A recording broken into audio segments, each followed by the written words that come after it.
Fechando essa série de 3 mensagens, vamos falar da estratégia usada pelo inimigo de nossas almas, a estratégia usada pelo diabo, que é a distração. Uma estratégia muito sutil, de todas as duas. O confronto direto você consegue identificar de forma imediata. O desvio moral da sociedade, o desvio moral que tenta ficar como raiz no seio da igreja, você consegue identificar. Mas nem sempre o povo consegue identificar a distração. Porque a distração é uma estratégia sutil que vem fazendo muitos servos de Deus, pessoas boas, pessoas amáveis, pessoas que são realmente, tendo no seu coração, pessoas dedicadas em servir na obra de Deus, e essas pessoas estão ficando distraídas e não estão prestando atenção no que Deus tem falado para ela e automaticamente para a igreja do Senhor. Eu quero te convidar a abrir a Escritura Sagrada no livro de Atos, Atos dos Apóstolos, Atos da ação do Espírito Santo, Atos dos discípulos do Senhor, no capítulo 6, Atos 6, versículo 1 em diante. Nós faremos a leitura do versículo 1 até o versículo 7, sendo a palavra de Deus direcionada para o rebanho que é dele. Diz assim a palavra do Senhor, Atos 6, de 1 a 7. Ora, naqueles dias, crescendo o número dos discípulos, houve uma murmuração dos helenistas contra os hebreus, porque as suas viúvas eram desprezadas no ministério cotidiano. Versículo 1, farei a leitura mais uma vez de forma intencional, e como fizemos na parte da manhã, você ajuda ao pastor a fazer essa leitura. Ora, naqueles dias, crescendo o número houve uma murmuração dos helenistas contra os hebreus, porque as viúvas eram desprezadas no ministério cotidiano. E os 12, convocando a multidão dos discípulos, disseram: não é correto que, abandonando a palavra de Deus, sirvamos a mesa. Escolheu, pois, irmãos, entre vós, 7 homens de boa reputação, cheios do Espírito Santo e de sabedoria, aos quais encarregaremos deste serviço. Mas nós nos consagraremos na oração e no ministério da palavra. E este, parece, agradou a toda a multidão. Alegraram então com Estevão, um homem cheio de fé e do Espírito Santo. De igual forma, Filipe e Procoro, Nicanor, Timão e Parmenas, e Nicolau, prosélito de Antioquia. E os apresentaram perante os apóstolos, e orando, lhes impuseram as mãos, e crescia a palavra de Deus em Jerusalém. Se multiplicava muito o número dos discípulos, e grande parte dos sacerdotes obedecendo à fé do Senhor Deus. Palavra do Senhor. Amém. Senhor, promessa sua, a tua palavra, ela não volta vazia. Abençoa-nos, nos conceda a vitória vinda do Senhor, em nome e por amor de Jesus. Amém.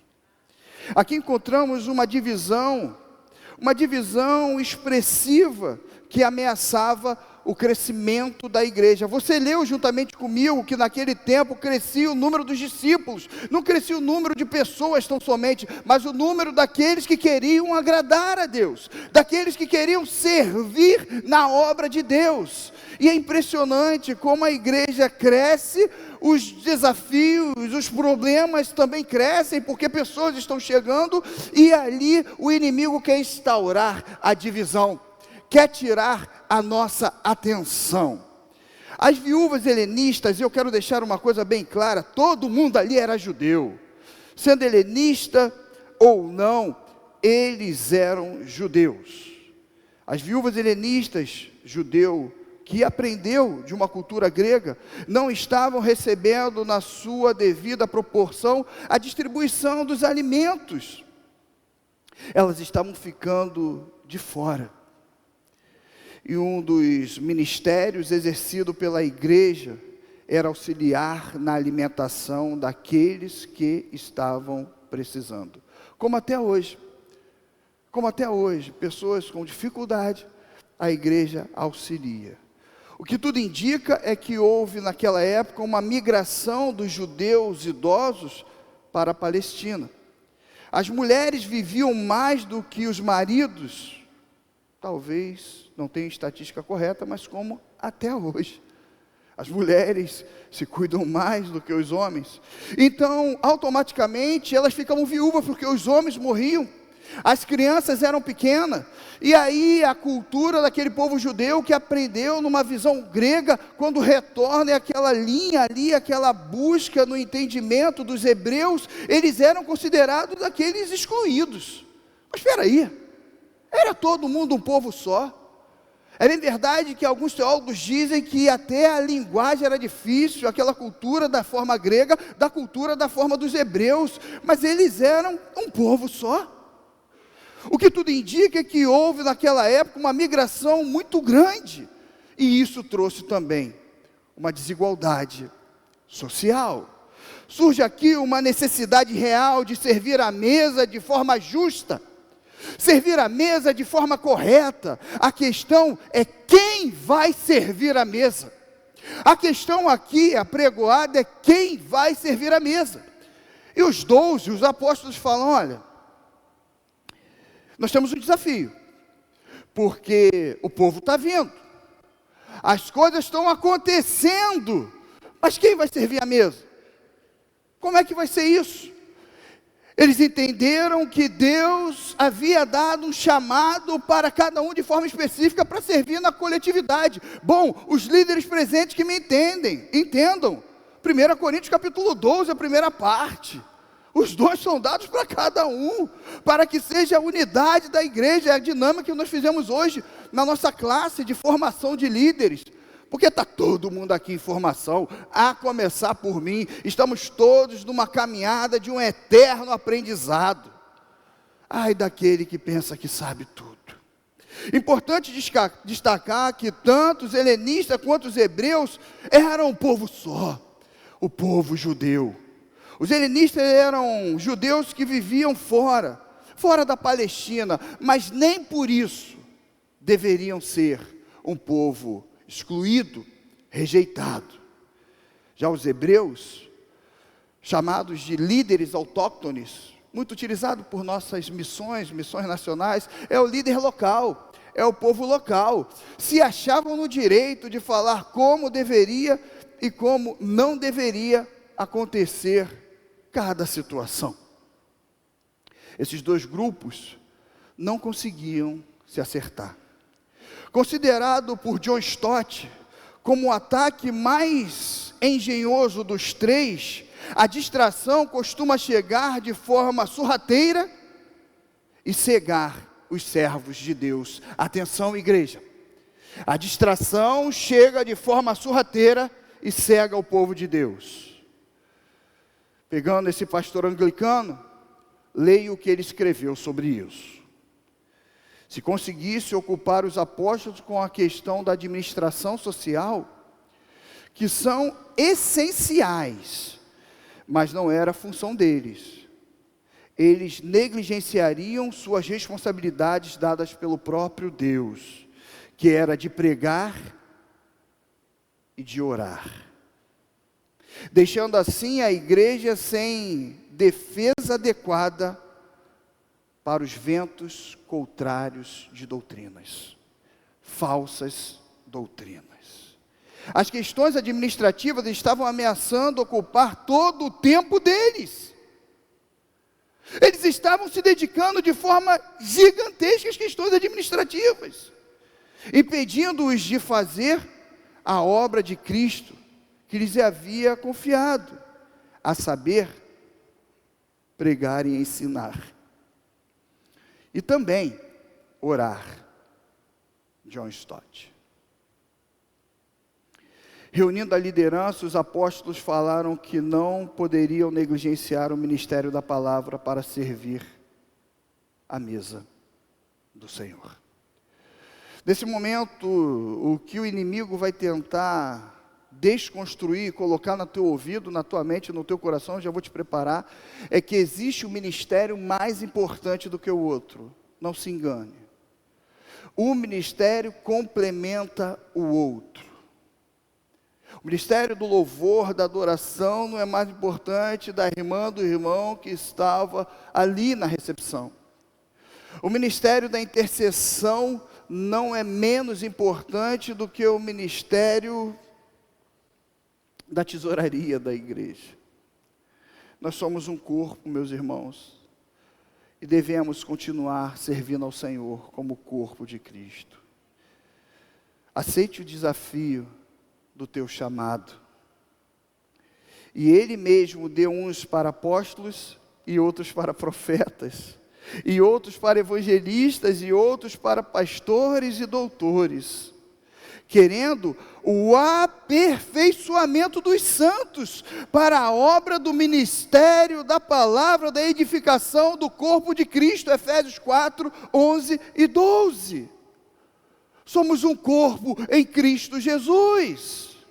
3 requisitos básicos do exercício da maravilhosa obra de Deus: aceitar Jesus como o único e suficiente Salvador, ser obediente ao próprio Deus e ser guiado pelo Espírito Santo.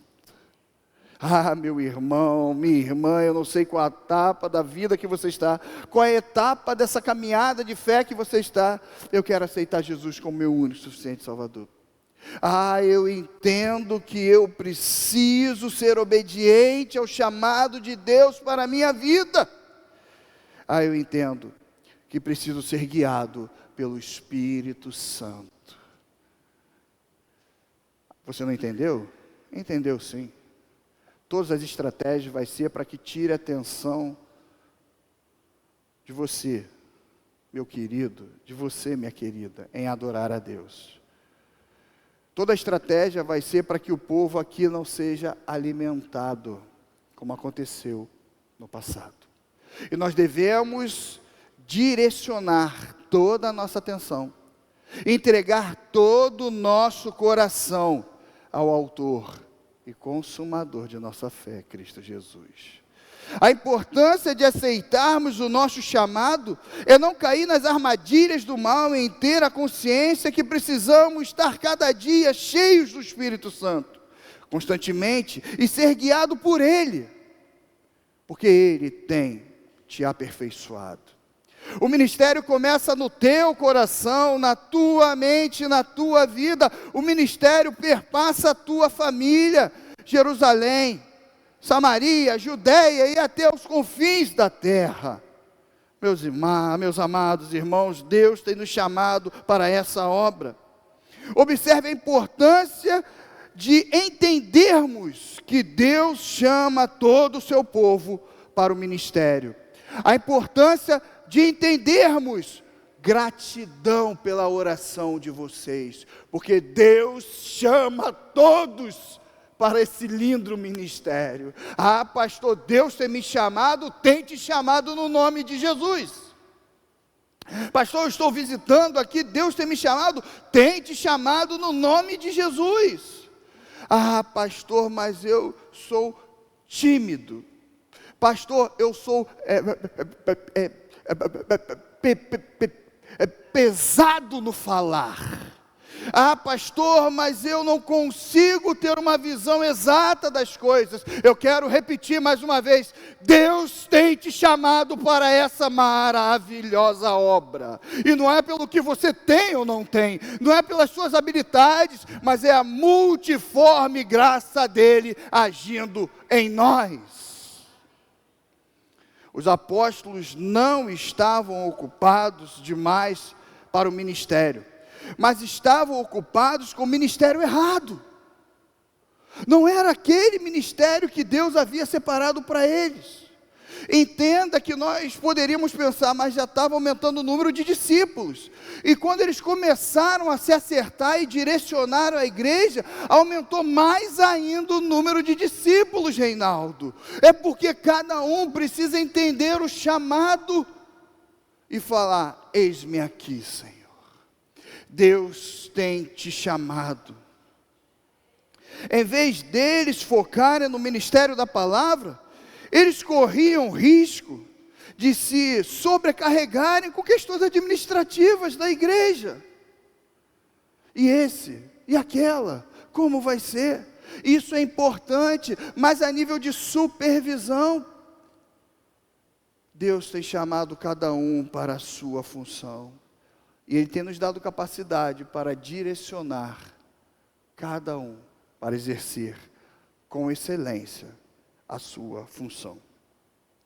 Em hipótese alguma, se trata de ministério mais ou menos importante, e sim o que o próprio Deus designou para cada um de nós. Em hipótese alguma, existe uma hierarquia de uma importância do ministério. John Stott apresentou uma reflexão sobre esse tema.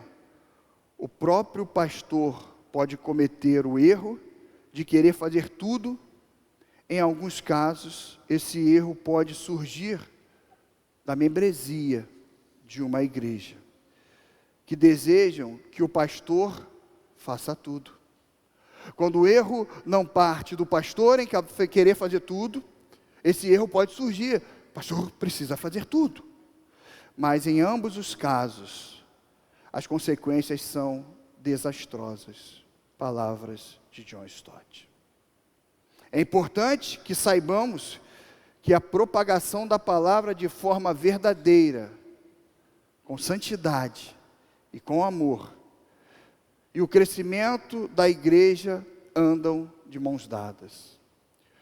Quando pregamos a palavra na nossa vida, quando apregoamos a palavra aqui, através da Escritura Sagrada, é inevitável que não ocorra o crescimento da igreja do Senhor.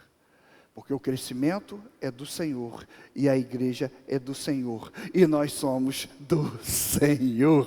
Não é nada para homens, é para a honra e glória de Deus. Eu fico tão feliz quando alguém chega numa proatividade e fala: pastor, eu precisava fazer isso, o que o senhor pensa? Eu fiz assim, assim. Glória a Deus. Eu fico tão feliz quando no meio de um curso, duas pessoas de forma voluntária falam: pastor, eu quero encerrar esse estudo hoje. Hoje eu tive 2 voluntários falando: eu quero encerrar, eu quero orar, eu quero ser esse instrumento de bênção. Louvado seja Deus pelo que Ele tem feito. E eu que não posso ser bobo nem nada, vou orando ao Senhor e vou na caminhada arregimentando. Eu vou arregimentando alguns: olha, Deus tem te chamado, Deus tem te chamado. Eu vou, subo o monte, eita, oro, desço e falo: Deus tem te chamado. Pastor, mas está uma correria, está difícil. Deus tem te chamado. Olha, eu estou lá atrás. Deus tem te chamado. Pastor, agora que eu vou... Deus tem te chamado. Deus tem nos chamado, e é por isso que a gente está vivendo essa felicidade. Você que nos visita, saiba que não é uma visita. Deus tem te chamado para uma obra específica. O trabalho de Deus precisa ser feito, e isso não deve ser feito através de um fardo para ninguém. O Senhor não quer sacrifício, e sim misericórdia. Mateus 12, 7. Não é pelo sacrifício, é o prazer, é o regozijo. É bom estar na casa do Senhor. Às vezes eu passo pelo corredor, eu olho para algumas pessoas, e eu confesso que eu chego em casa, eu não comento com ninguém. Então, se tiver que confessar, eu confesso em público. Eu fico assim, às vezes eu estou meio abobado. Que hoje eu estava orando, o pessoal: pastor, está tudo bem, tu acabou o culto, veio aqui. Eu falei: eu não estou enxergando, a minha vista está ardendo e tal. Aí oraram, eu peguei no sono, quando eu acordei, eu Estou que nem um olho de lince, meu irmão. Estou vendo o que está lá atrás. Olha, o que está escrito lá atrás: o Senhor é o nosso pastor e nada nos faltará. Eita, aqui está todo mundo olhando. Meus irmãos, Deus tem nos chamado para essa obra, e isso não depende de nós, é dom do Senhor Deus. Bem sabemos que o povo de Deus deseja servir, e isso é inquestionável. Vocês querem isso, eu vejo isso no olhar de vocês, eu vejo isso no desejo de vocês, eu vejo isso, eu fico tão feliz, a correria para mais um, pastor, como é que a gente vai fazer, o que vai ser feito? Gente, que maravilha! Bom, Senhor, me perdoe e meus irmãos também.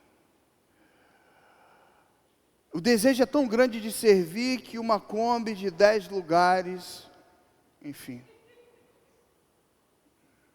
que Deus nos abençoe e nos envie mais veículos. Eu contei.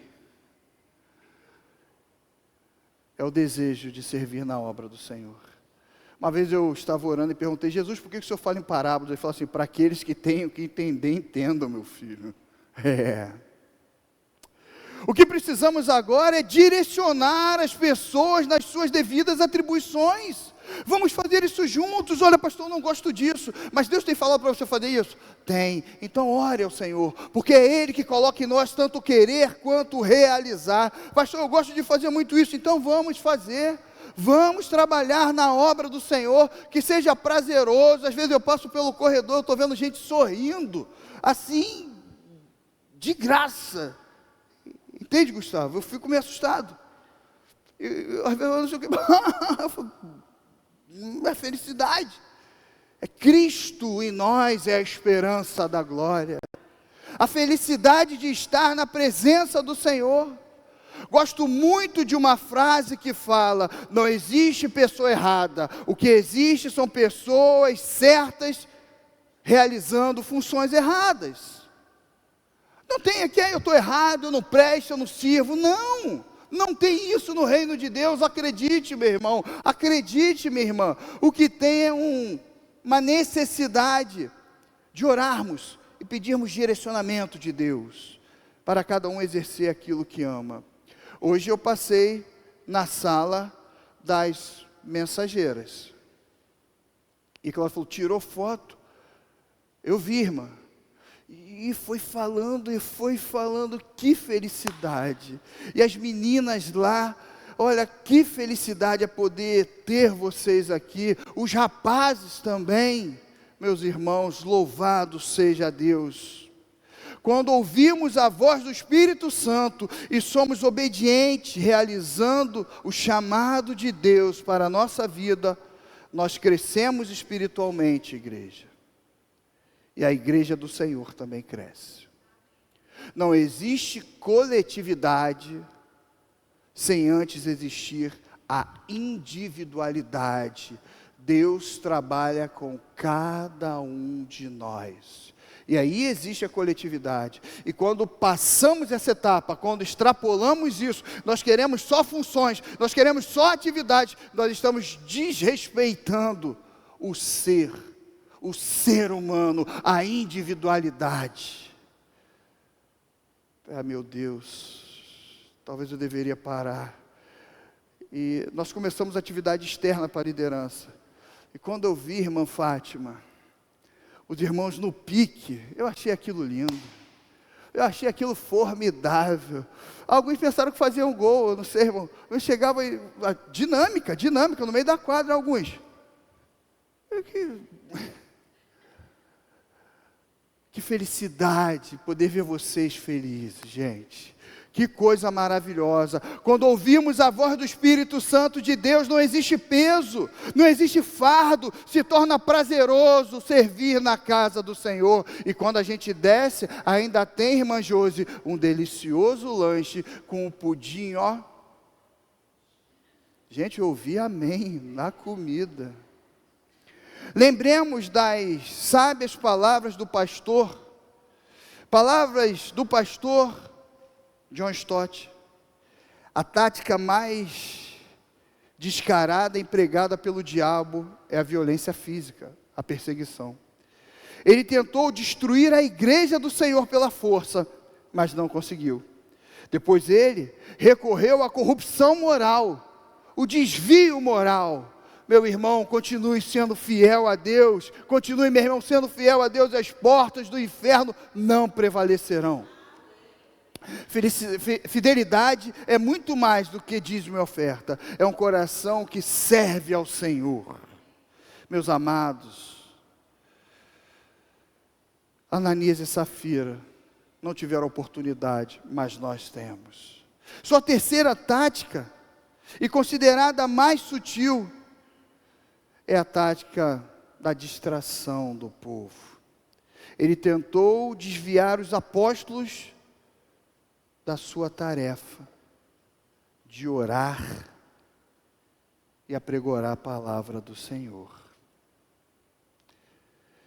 Se tivesse conseguido o inimigo de nossas almas, os apóstolos não estariam pregando e a igreja iria se desviar por qualquer vento de doutrina que pudesse aparecer.